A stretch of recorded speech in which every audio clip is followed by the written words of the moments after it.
ওই ক্লাসকে অপারেশন করেছেন, করার পরে উনি অ্যাকুইট কিডনি ইনজুরি হয়েছে, আসার পরে সর্বোচ্চ একটু অক্সিজেন কনসেন্ট্রেট করতে পারে আর এগুলো আসলে ঠিক আছে।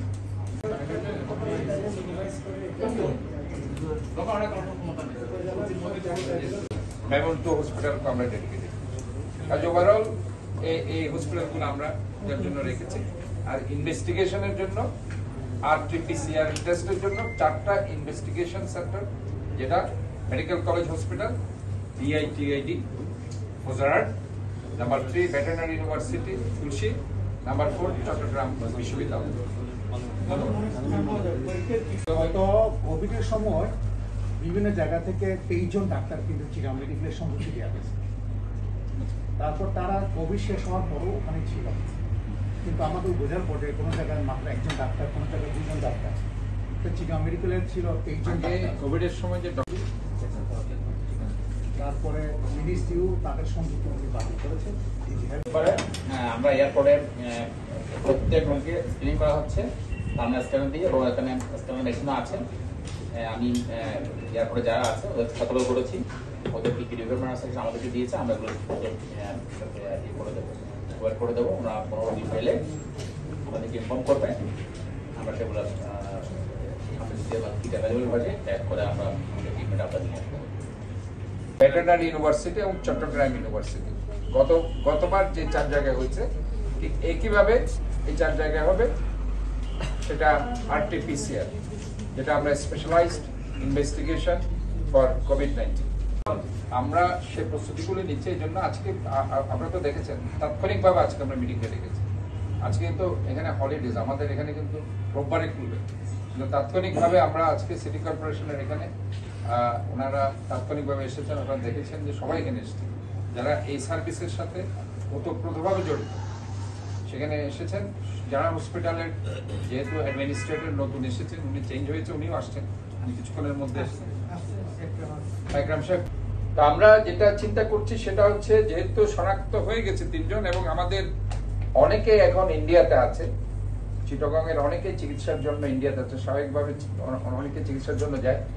কাজে আলটিমেটলি আমরা মনে করছি রোগী আরো আসতে পারে, এবং সেই জন্য চট্টগ্রাম বিমানবন্দর কিংবা যারা বাইরে আসবে সেসব জায়গায় সতর্কতামূলক ব্যবস্থা অবলম্বন করতে হবে, যে তাদের সেখানে র্যাপিড অ্যান্টিজেন টেস্ট করে তাদেরকে চেক আপ করতে হবে, আইদার সে কোনো করোনাতে আক্রান্ত হয়েছে, তাহলে সেখানে আইসোলেশনের ব্যাপার আছে। বরাবরের মতোই গতবার আমরা যেটা করেছিলাম, আমরা কোভিড ডেডিকেটেড হসপিটাল হিসেবে চট্টগ্রাম জেনারেল হসপিটালকে আমরা ঘোষণা করছি, এবং এর বাইরে চট্টগ্রাম মেডিকেল কলেজ হসপিটালও সেখানে একটা কোভিড ডেডিকেটেড সেকশন রয়েছে।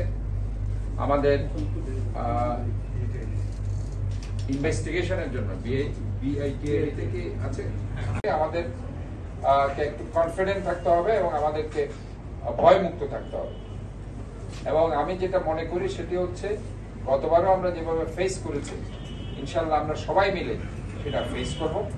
এবং আমাদের একটু আগে আপনারা দেখেছেন, আমি সরাসরি স্বাস্থ্য মন্ত্রণালয়ের PS সাহেবের সাথে কথা বলেছি, এবং সেখানে স্বাস্থ্য পরিচালক চট্টগ্রাম বিভাগকে বলা হয়েছে যে কোনো জায়গা থেকে উপজেলা লেভেলের যে কোনো ডাক্তারকে এনে এখানে যাতে পোস্টিং দেওয়া হয়, যাতে এই ধরনের এই ডেডিকেটেড যে সেন্টারগুলো করা হয়েছে সেগুলো যাতে অয়েল ইকুইপ থাকে, সেটা শুধু ইকুইপমেন্টস দিয়ে নয়, প্রপার ডক্টর স্পেশালিস্ট দিয়ে যাতে এটা ফুল প্রেজেন্ট থাকে। সো এই ব্যাপারে আমরা মনে করছি, সেখানে আশা করছি সব ব্যাপার ইনশাল্লাহ আমরা রেখেছি। এবং আমাদের ফ্রি আছেন, ভেরি ইম্পর্টেন্ট একটা মিটিং আমরা কোভিড নিয়ে বসছি এখন। এখানে সমস্ত কর্মকর্তারা এখানে আছেন, বিশেষ করে চট্টগ্রাম মেডিকেল কলেজের ডাইরেক্টর, স্বাস্থ্য পরিচালক, বিভাগীয় সিভিল সার্জন, সিটি কর্পোরেশনের চিফ মেডিকেল অফিসার সহ সচিব সহ এখানে সমস্ত ডক্টররা আছেন, সাংবাদিকরা আছেন।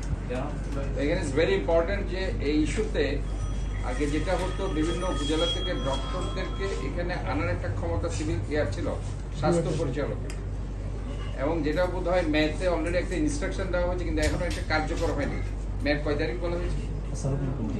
মেয়ের সম্ভবত 27 তারিখ এটা উপদেষ্টা মহোদয় বলছিল যে এই অর্ডারটা আবার কার্যকর করার জন্য ইমার্জেন্সি বেসিস কিভাবে ডাক্তারদের এনে কাজ করেন, কারণ এখন এটা এখনো পাই নাই।